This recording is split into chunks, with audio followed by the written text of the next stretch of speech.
nama saya Trifonia Dervia Jaya, NIM 151181005. Di sini saya ingin melakukan percobaan tentang denaturasi protein. Nah, percobaan yang saya lakukan di sini yaitu denaturasi protein akibat lingkungan asam. Sebelum saya melanjutkan praktikum denaturasi protein ini, terlebih dahulu saya ingin memperkenalkan alat dan bahan yang saya gunakan dalam percobaan ini. Alat yang saya gunakan di sini adalah gelas, kemudian sendok.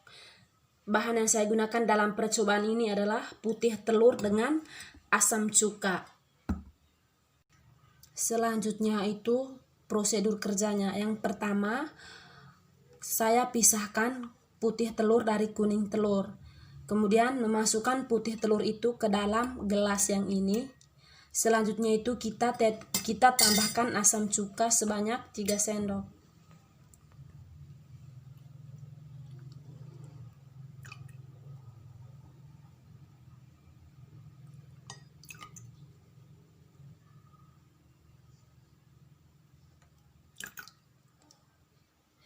Setelah memasukkan asam cuka ke dalam gelas yang sudah berisi putih telur tadi, selanjutnya kita melakukan pengadukan sampai terjadi perubahan.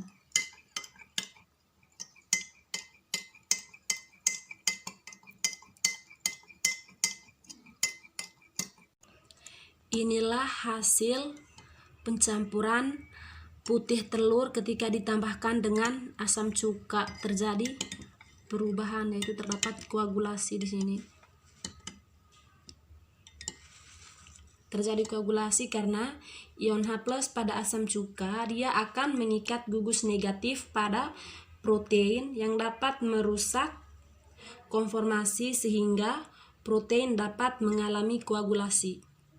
Baik, selanjutnya saya ingin menjelaskan reaksi yang terjadi pada denaturasi protein akibat lingkungan asam. Di sini saya menggunakan 3 asam amino yaitu alanin, treonin, dan glisin.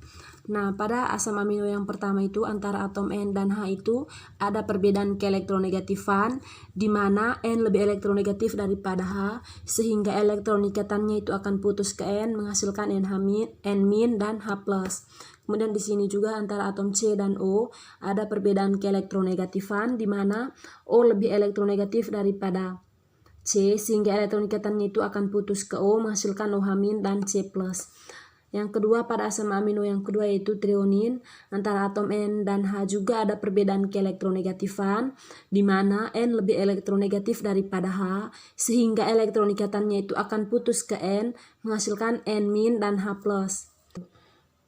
Selanjutnya, antara atom C dan O juga ada perbedaan keelektronegatifan di mana O lebih elektronegatif daripada C sehingga elektron ikatannya itu akan putus ke O menghasilkan OH- dan C+. Nah, yang ketiga pada asam amino glisin yaitu antara atom N dan H ada perbedaan keelektronegatifan juga di mana N lebih elektronegatif daripada H sehingga elektron ikatannya itu akan putus ke N menghasilkan N- dan H+.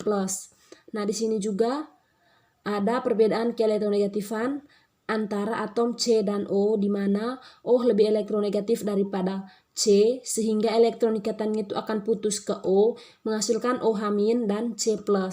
Nah, selanjutnya H+ pada asam amino yang pertama atau alanin tadi itu dia akan berinteraksi dengan OH- membentuk air. Begitu juga dengan ini dia akan berinteraksi dengan OH- membentuk air dan ini juga dia akan berinteraksi dengan OH- H+ ini juga dia akan berinteraksi dengan OH- membentuk air. Nah, selanjutnya hasil dari reaksi 3 asam amino di atas kita reaksikan lagi dengan asam cuka. Nah, di sini ikatan peptidanya itu akan putus ke N. Selanjutnya itu kita lihat di asam cuka itu antara atom O dan H ada perbedaan keelektronegatifan di mana O lebih elektronegatif daripada H sehingga elektron ikatannya itu akan putus ke O menghasilkan O- dan H+. Selanjutnya H+ pada asam cuka itu dia akan berikatan dengan ion negatif pada protein dan O- dia akan mengikat C+ yang ini sehingga menghasilkan reaksi seperti ini. Ion H+ pada asam cuka, dia akan mengikat gugus negatif pada protein yang dapat merusak konformasi sehingga protein dapat mengalami koagulasi. Baik, sekian hasil praktikum yang saya lakukan. Terima kasih.